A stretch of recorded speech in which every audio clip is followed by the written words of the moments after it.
Teman-teman, pada kesempatan kali ini saya Jesslyn dan Wiki, kita akan melakukan sedikit diskusi mengenai strategi dalam menghadapi pandemi corona. As we know, akhir-akhir ini pandemi corona ini cukup menyita perhatian publik, cukup mengganggu aktivitas sehari-hari seperti perdagangan, pekerjaan, dan yang lain-lain. Ini cukup besar impact-nya dalam kehidupan sehari-hari. Nah, terutama yang kita akan bahas pada kali ini adalah strategi untuk menjalankan usaha, khususnya industri minuman. Nah, kita akan share screen sedikit.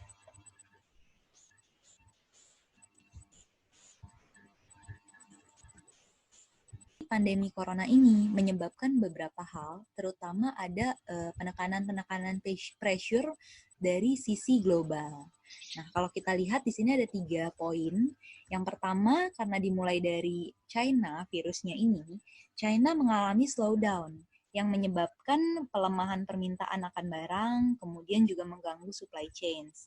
Kemudian menyebabkan localized outbreaks. Ini mengganggu pekerjaan, menimbulkan sentimen negatif, pelemahan pendapatan, dan sehingga menimbulkan financial stress, di mana saham dan wealth anjlok, kemudian currency juga fluktuasinya jadi sangat fluktuatif.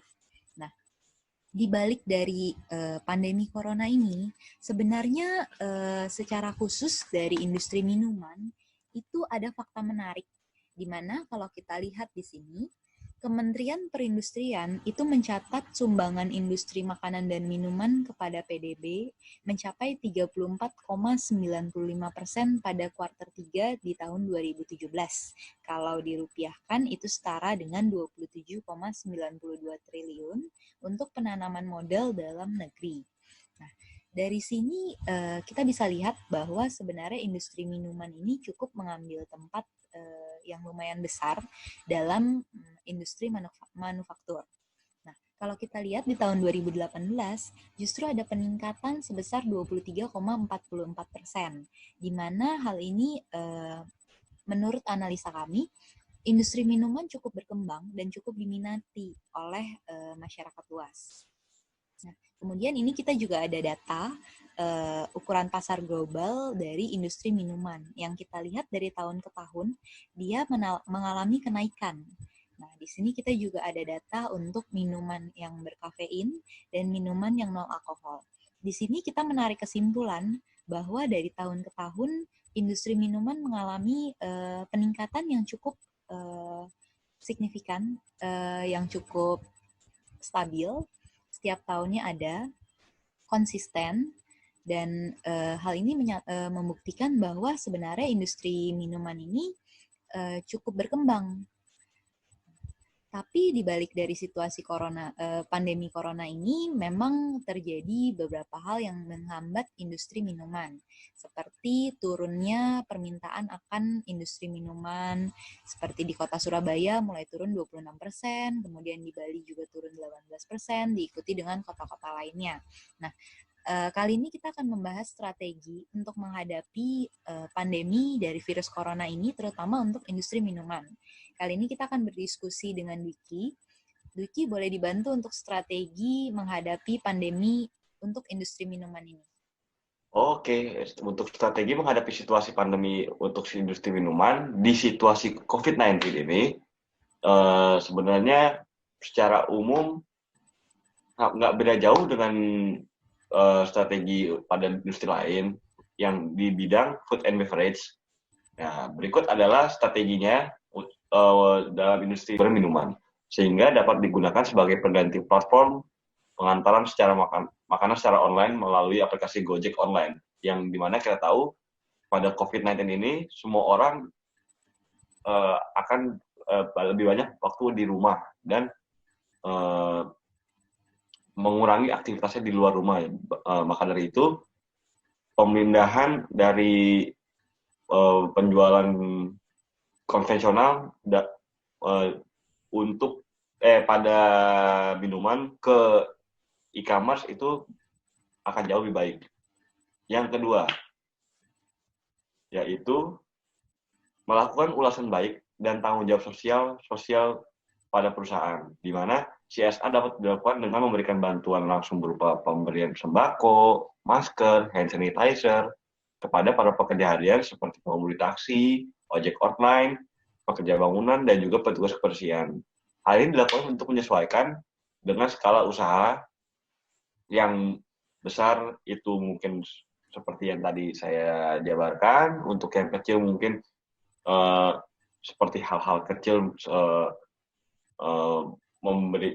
selalu menggunakan hand sanitizer dan menggunakan masker sehingga kita sebagai pelaku usaha itu tidaknya mencegah secara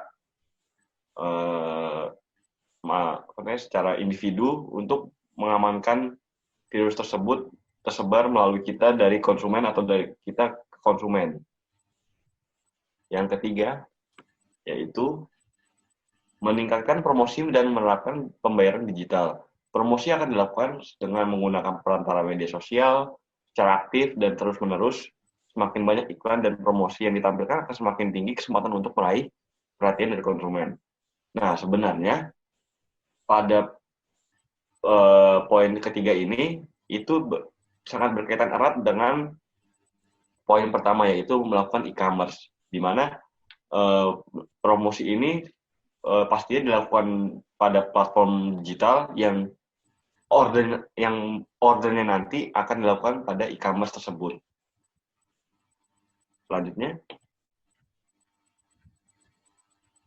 nah ini contohnya. Nah, untuk yang keempat, fokus pada pelayanan pesan antar dan kemasan. Menyediakan layanan pesan antar secara khusus untuk penjangkauan lokasi dengan radius maksimal 5 km jika lebih dari jarak yang ditentukan. Dapat menggunakan layanan kirim online seperti GoFood dan GrabFood. Kemasan akan diberikan segel berupa seal untuk menjaga rasa aman dan nyaman pada konsumen. Ya, yang seperti saya tadi ucapkan, di mana pada sekarang ini di pandemi ini orang-orang mengurangi kegiatan di luar dan lebih melakukan kegiatannya untuk di dalam rumah. Maka dari itu sangat tepat bila industri minuman itu fokus pada layanan pesan antar dan kemasannya itu lebih dijaga pada sterilannya.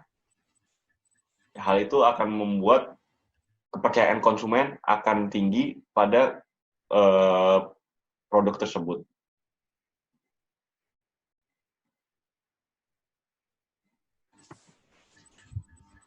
Kurang lebih seperti itu kalau menurut saya dan Jesslyn.